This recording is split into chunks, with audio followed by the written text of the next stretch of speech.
Durante anos recebi numerosas cartas de meus leitores e todos perguntavam-me o que tinha feito depois de escrever meus livros, publicados em inglês em 1920, 1931, mas redigidos desde 1910 e 1912. Nunca podia responder a estas cartas. Só para tentar fazê-lo necessitaria de livros inteiros. Porém, quando meus correspondentes moravam em Londres, onde me instalaram em 1921, organizava em sua intenção ciclos de conferências, nos quais tentava responder às perguntas, explicava-lhes o que descobriria depois de haver escrito meus 2 livros e em que direção se engajar o meu trabalho. Em 1934, escrevi 5 conferências preliminares que davam uma ideia geral do objeto de meus estudos, bem como das linhas de trabalho que seguia comigo determinado número de pessoas. Reunir tudo isso numa única conferência, e mesmo em 2 ou 3 era totalmente impossível. Por isso advertia sempre ser inútil assistir a 1 ou 2 conferências, mas serem necessárias no mínimo 5 ou talvez 10, para se ter uma ideia da orientação do meu trabalho. Essas conferências continuaram desde então e durante todo esse período corrigi-as e reescrevi-as várias vezes. No conjunto, achei essa organização geral satisfatória. Liam-se 5 conferências, estando eu presente ou então ausente. Os ouvintes podiam fazer perguntas e, se tentavam seguir, os conselhos e indicações que lhes eram dados, e que diziam respeito, sobretudo, à observação de si e a certa disciplina interior. Adquiriram rapidamente, pela prática, uma compreensão mais do que suficiente do que eu fazia. É claro que sempre reconheci não serem 5 conferências o bastante, e nas conversações seguintes retomava os dados preliminares para desenvolvê-los, tentando fazer ver aos ouvintes sua própria posição diante do novo conhecimento. Tornou-se evidente para mim que para muitos deles a principal dificuldade era dar-se conta de que tinham realmente ouvido coisas novas, quero dizer, coisas que nunca tinham ouvido antes. Sem confessá-lo a si mesmos, tentavam sempre negar em pensamento a novidade do que tinham ouvido e esforçavam-se, qualquer que fosse o assunto, em retraduzir tudo em sua linguagem habitual. Naturalmente, não podia levar isso em conta. Sei que não é fácil reconhecer que estamos ouvindo coisas novas. Estamos de tal maneira habituados às velhas cantigas, aos velhos refrões, que há muito deixamos de esperar. Deixamos até de crer que possa existir alguma coisa nova. E quando ouvimos formular ideias novas, tomamos-las por velhas ideias ou pensamos que podem ser explicadas ou interpretadas com auxílio de velhas ideias. De fato, é tarefa árdua compreender a possibilidade e a necessidade de ideias realmente novas. Isso requer tempo e revisão de todos os valores correntes. Não posso assegurar que desde o início encontrarão aqui ideias novas, isto é, ideias das quais nunca tenham ouvido falar. Mas se tiverem paciência, não tardarão a notá-las e desejo-lhes então que não as deixem escapar e cuidem para não interpretá-las da velha maneira. Nova York, 1945.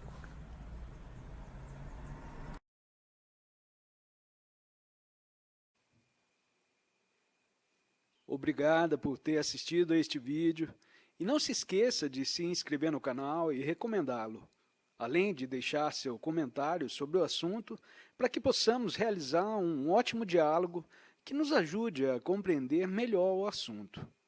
Tenha um ótimo dia e até o próximo vídeo.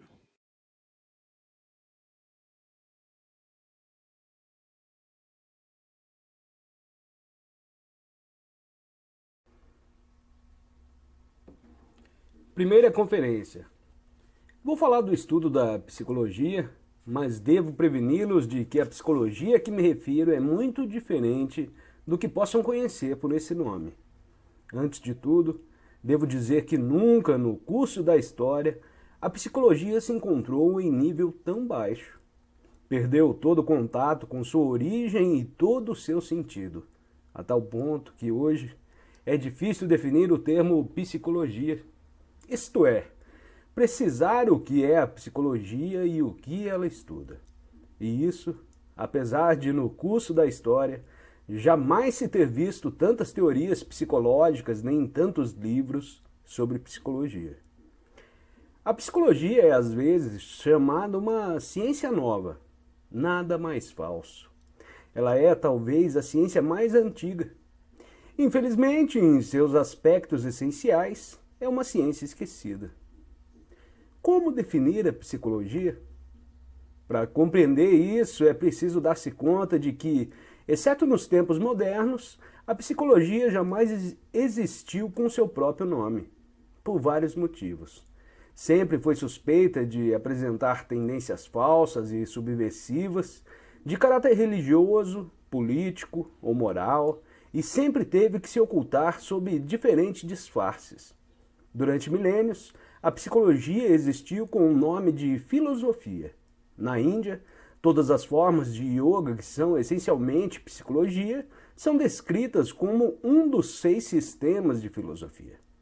Os ensinamentos sufis, que são, antes de tudo, de ordem psicológica, são considerados em parte religiosos, em parte metafísicos. Na Europa, até pouco tempo atrás, nos últimos anos do século XIX, muitas obras de psicologia eram citadas como obras de filosofia. E embora quase todas as subdivisões da filosofia, tais como a lógica, a teoria do conhecimento, a ética e a estética, refiram-se ao trabalho do pensamento humano ou ao dos sentidos. Considerava-se a psicologia inferior à filosofia e relacionada somente com os aspectos mais baixos ou mais triviais da natureza humana. Ao mesmo tempo que subsistia com o nome de filosofia, a psicologia permaneceu por mais tempo ainda associada a uma ou outra religião. Isso não significa que religião e psicologia jamais tenham sido uma única e mesma coisa, nem que a relação entre religião e psicologia tenha sido sempre reconhecida. Mas não há dúvidas de que quase todas as religiões conhecidas, evidentemente não falo das pseudo-religiões modernas, desenvolveram esta ou aquela espécie de ensinamento psicológico, acompanhado muitas vezes de certa prática, de modo que, frequentemente, o estudo da religião comportava, já por si mesmo, o da psicologia. Na literatura religiosa mais ortodoxa, de diferentes países e diversas épocas, encontram-se excelentes obras sobre psicologia. Por exemplo, esta compilação de autores que datam dos primeiros tempos do cristianismo e que se conhece pelo título geral de Philokalia, livros que hoje estão em uso na Igreja Oriental, onde são reservados principalmente para a instrução dos monges. No tempo em que a psicologia estava ligada à filosofia e à religião, ela existia também sob a forma de arte. Poesia, tragédia, escultura, dança, a própria arquitetura eram meios de transmissão do conhecimento psicológico. Certas catedrais góticas, por exemplo, eram essencialmente tratados de psicologia. Na antiguidade, antes que a filosofia, a religião e a arte adotassem as formas independentes sob as quais as conhecemos hoje, a psicologia encontrava sua expressão nos mistérios, tais como os do Egito e da Grécia Antiga. Mais tarde, desaparecidos os mistérios, a psicologia sobreviveu a eles sob a forma de ensinamentos simbólicos, que ora se encontravam ligados à religião da época, ora não, tais como a astrologia, a alquimia, a magia e, entre os modernos, a maçonaria, o ocultismo e a teosofia. Aqui é indispensável observar que todos os sistemas e doutrinas psicológicos, tanto os que existiram ou existem abertamente, como aqueles que permaneceram ocultos ou disfarçados, podem dividir-se em 2 categorias principais. Primeira, as doutrinas que estudam o homem, tal como o encontram ou tal como o supõem ou imaginam. A psicologia científica moderna, ou o que se conhece por esse nome, pertence a essa categoria. E a segunda, as doutrinas que estudam o homem não do ponto de vista do que ele é ou parece ser, mas do ponto de vista do que ele pode chegar a ser, ou seja, do ponto de vista de sua evolução possível.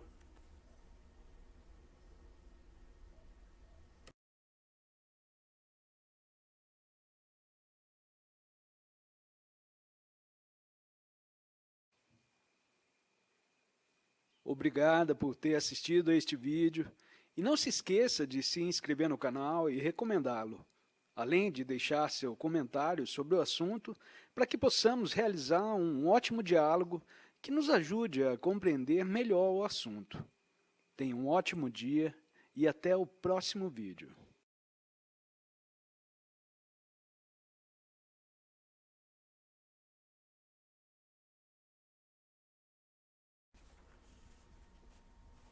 Estas últimas são, na realidade, as doutrinas originais, ou em todo caso, as mais antigas e as únicas que podem fazer compreender a origem esquecida da psicologia e sua significação. Quando tivermos reconhecido como é importante, no estudo do homem, o ponto de vista de sua evolução possível, compreenderemos que a primeira resposta à pergunta, o que é psicologia, deveria ser: psicologia é o estudo dos princípios, leis e fatos relativos à evolução possível do homem. Nestas conferências vou me colocar exclusivamente em tal ponto de vista. Nossa primeira pergunta será: o que significa a evolução do homem? E a segunda, ela exige condições especiais? Devo dizer, antes de tudo, que não poderíamos aceitar as concepções modernas sobre a origem do homem e sua evolução passada. Devemos nos dar conta de que nada sabemos sobre essa origem e de que carecemos de qualquer prova de uma evolução física ou mental do homem. Muito ao contrário, se tomarmos a humanidade histórica, isto é, há 10 ou 15 mil últimos anos, podemos encontrar sinais inconfundíveis de um tipo superior de humanidade, cuja presença pode ser demonstrada por múltiplos testemunhos e monumentos da antiguidade, os quais os homens atuais seriam incapazes de recriar ou imitar. Quanto ao homem pré-histórico, ou a essas criaturas de aspecto semelhante ao homem, e todavia tão diferentes dele, cujos ossos se encontram às vezes em depósitos do período glacial ou pré-glacial, podemos aceitar a ideia muito plausível de que essas ossadas pertenciam a um ser bem distinto do homem, desaparecido há muito tempo. Ao navegar a evolução passada do homem, devemos recusar-lhe toda a possibilidade de uma evolução mecânica futura. Isto é, de uma evolução que se operaria por si só, segundo as leis da hereditariedade e da seleção, sem esforços conscientes por parte do homem e sem que este tenha compreendido sequer a possibilidade de sua evolução. Nossa ideia fundamental é a de que o homem, tal qual o conhecemos, não é um ser acabado.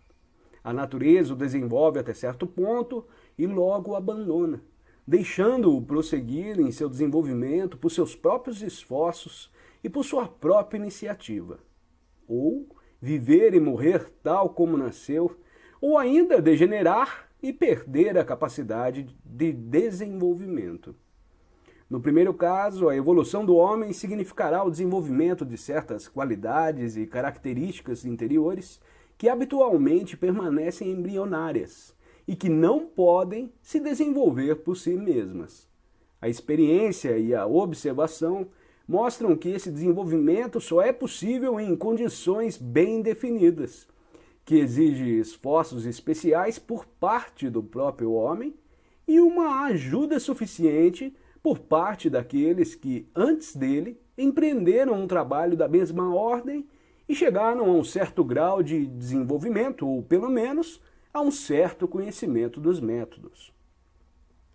Devemos partir da ideia de que sem esforços a evolução é impossível e de que sem ajuda é igualmente impossível. Depois disso, devemos compreender que no caminho do desenvolvimento, o homem deve tornar-se um ser diferente e devemos estudar e conceber de que modo e em que direção deve o homem converter-se num ser diferente. Isto é, o que significa um ser diferente. Depois devemos compreender que nem todos os homens podem desenvolver-se e tornar-se seres diferentes. A evolução é uma questão de esforços pessoais e, em relação à massa da humanidade, continua a ser exceção rara. Isso talvez possa parecer estranho, mas devemos nos dar conta não só de que a evolução é rara, mas também que se torna cada vez mais rara.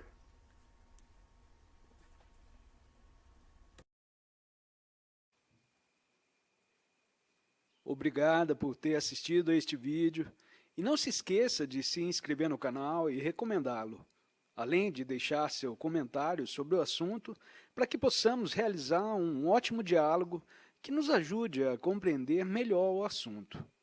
Tenha um ótimo dia e até o próximo vídeo.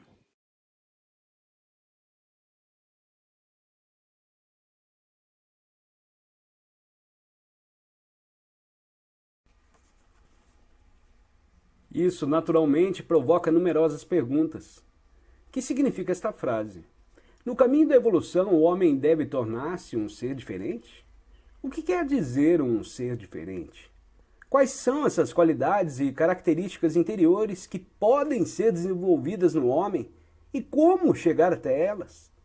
Por que nem todos os homens podem desenvolver-se e tornar-se seres diferentes? Por que semelhante injustiça? Tentarei responder a essas perguntas, começando pela última. Por que nem todos os homens podem desenvolver-se e tornar-se seres diferentes? A resposta é muito simples. Porque não o desejam. Porque nada sabem a respeito e ainda que se lhes diga, não o compreenderão antes de uma longa preparação. A ideia essencial é que, para tornar-se um ser diferente, o homem deve desejá-lo intensamente e por muito tempo. Um desejo passageiro ou vago, nascido de uma insatisfação no que diz respeito às condições exteriores, não criará um impulso suficiente. A evolução do homem depende de uma compreensão do que pode adquirir e do que deve dar para isso. Se o homem não desejar, ou não o desejar com bastante intensidade, e não fizer os esforços necessários, jamais se desenvolverá. Não há, pois, injustiça alguma nisso, porque haveria de ter o homem o que não deseja. Se o homem fosse forçado a tornar-se um ser diferente, quando está satisfeito com o que é, aí sim haveria injustiça. Vamos nos perguntar agora o que significa um ser diferente. Se examinarmos todos os dados que podemos reunir sobre essa questão, encontraremos sempre a afirmação de que, ao tornar um ser diferente, o homem adquire numerosas qualidades novas e poderes que antes não possuía. Essa afirmação é comum a todas as doutrinas que admitem a ideia de um crescimento interior do homem. Isso, porém, não basta. As descrições, ainda que as mais detalhadas desses novos poderes, não nos ajudarão de modo algum a compreender como aparecem e nem de onde vêm. Falta um elo nas teorias geralmente admitidas, mesmo naquelas de que acabo de falar, e que tem por base a ideia da possibilidade de uma evolução do homem. A verdade é que antes de adquirir novas faculdades ou novos poderes, que não conhece e ainda não possui, o homem deve admitir faculdades e poderes que tão pouco possui, mas que se atribui, isto é, que crê conhecer e crê ser capaz de usar e de usar até com maestria.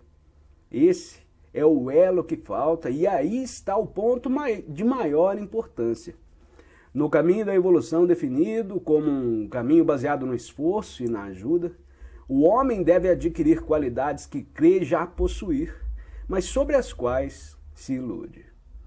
Para compreender isso melhor, para saber que faculdades novas e que poderes insuspeitados pode o homem adquirir e quais são aqueles que imagina possuir, devemos partir da ideia geral que o homem tem de si mesmo.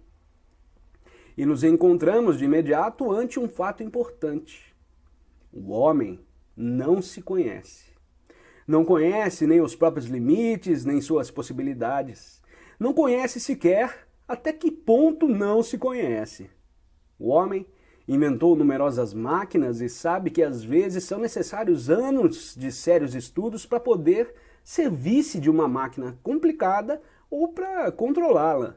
Mas quando se trata de si mesmo, ele esquece esse fato, ainda que ele próprio seja uma máquina muito mais complicada do que todas aquelas que inventou. Está cheio de ideias falsas sobre si mesmo. Antes de tudo, não se dá conta de que ele é realmente uma máquina. O que quer dizer o homem é uma máquina? Quer dizer que não tem movimentos independentes, seja interior, seja exteriormente.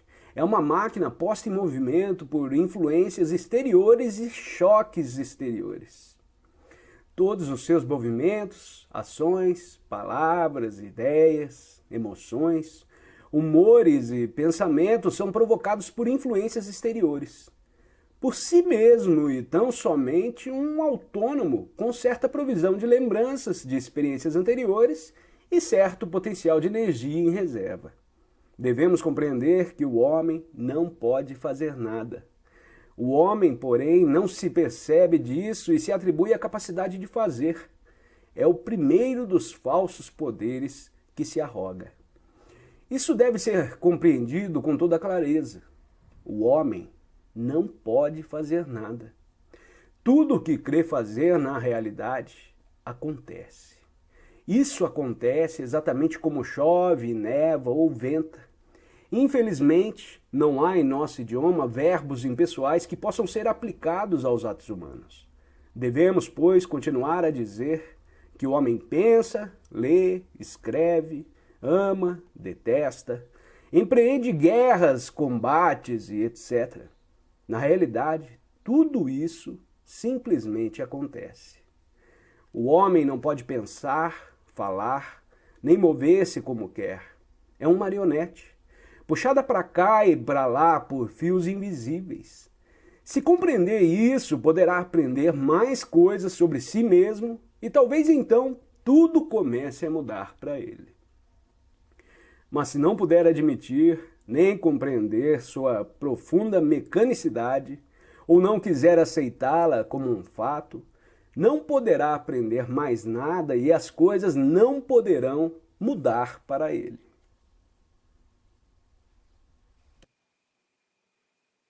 Obrigada por ter assistido a este vídeo e não se esqueça de se inscrever no canal e recomendá-lo, além de deixar seu comentário sobre o assunto para que possamos realizar um ótimo diálogo que nos ajude a compreender melhor o assunto.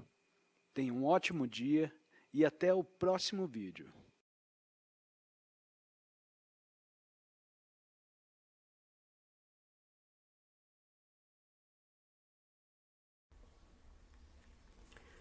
O homem é uma máquina, mas uma máquina muito singular.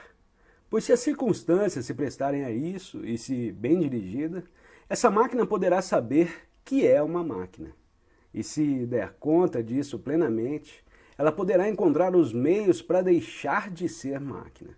Antes de tudo, o homem deve saber que ele não é um, mas múltiplo. Não tem um eu único, permanente e imutável. Isso muda continuamente. Num momento é uma pessoa, no momento seguinte outra, e pouco depois uma terceira, e sempre assim, quase indefinidamente. O que cria no homem a ilusão da própria unidade, ou a própria integralidade, é por um lado a sensação que ele tem de seu corpo físico, por outro o seu nome, que em geral não muda, e por último certo número de hábitos mecânicos implantados nele pela educação ou adquiridos por imitação, tendo sempre as mesmas sensações físicas, ouvindo sempre ser chamado pelo mesmo nome e encontrando em si hábitos e inclinações que sempre conheceu, imagina permanecer o mesmo. Na realidade, não existe unidade no homem. Não existe um centro único de comando, nem um eu ou um ego permanente. Eis aqui um esquema geral do homem. Agora o locutor vai descrever uma imagem aqui para vocês, que se trata de um círculo, e dentro dele é como se tivesse várias células de eus, vários eus, minúsculos eus, e aí o homem se considera esse grande círculo como se ele fosse o eu em si, mas na realidade ele é um conjunto de minúsculos eus internos. Tá ok? Vamos seguir a leitura. Cada pensamento, cada sentimento, cada sensação, cada desejo, cada eu gosto ou eu não gosto, é um eu.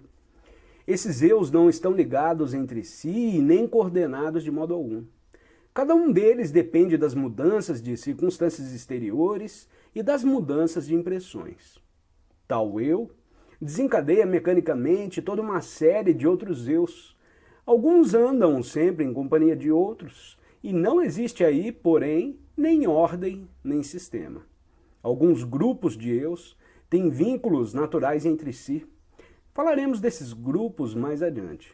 Por enquanto, devemos tratar de compreender que as ligações de certos grupos de eus constituem-se unicamente de associações acidentais, recordações fortuitas ou semelhanças completamente imaginárias.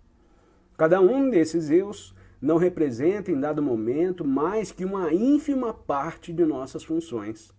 Porém, cada um deles crê representar o todo. Quando o homem diz eu, tem-se a impressão de que fala de si em sua totalidade. Mas, na realidade, mesmo quando crê que isso é assim, é só um pensamento passageiro, um humor passageiro ou um desejo passageiro. Uma hora mais tarde pode tê-lo esquecido completamente e expressar com a mesma convicção, opinião, ponto de vista ou interesses opostos. O pior é que o homem não se lembra disso. Na maioria dos casos, dá crédito ao último eu que falou, enquanto este permanece, ou seja, enquanto um novo eu, às vezes sem conexão alguma com o precedente, ainda não tem expressado com mais força sua opinião ou seu desejo. E agora, voltemos às outras perguntas. O que se deve entender por desenvolvimento? E o que quer dizer tornar-se um ser diferente? Em outras palavras, qual é a espécie de mudança possível ao homem? Quando e como se inicia essa mudança? Já dissemos que a mudança deve começar pela aquisição desses poderes e capacidades que o homem se atribui, mas que na realidade não possui. Isso significa que antes de adquirir qualquer poder novo ou qualquer capacidade nova, o homem deve desenvolver nele as qualidades que crê possuir e sobre as quais ele cria para si as maiores ilusões. O desenvolvimento não pode se basear na mentira a si mesmo, nem no enganar-se a si mesmo. O homem deve saber o que é seu e o que não é seu. Deve dar-se conta de que não possui as qualidades que se atribui, a capacidade de fazer, a individualidade ou a unidade, o ego permanente, bem como a consciência e a vontade. E é necessário que o homem saiba disso, pois enquanto imaginar possuir essas qualidades, não fará os esforços necessários para adquiri-las, da mesma maneira que um homem não comprará objetos preciosos, nem estará disposto a pagar um preço elevado por eles, se acreditar que já os possui. A mais importante e a mais enganosa dessas qualidades é a consciência. E a mudança no homem começa por uma mudança em sua maneira de compreender a significação da consciência e continua com a aquisição gradual de um domínio da consciência.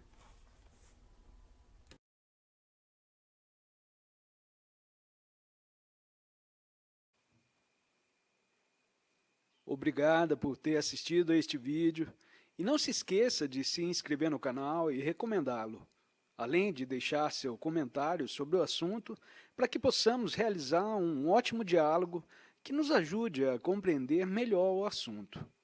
Tenha um ótimo dia e até o próximo vídeo.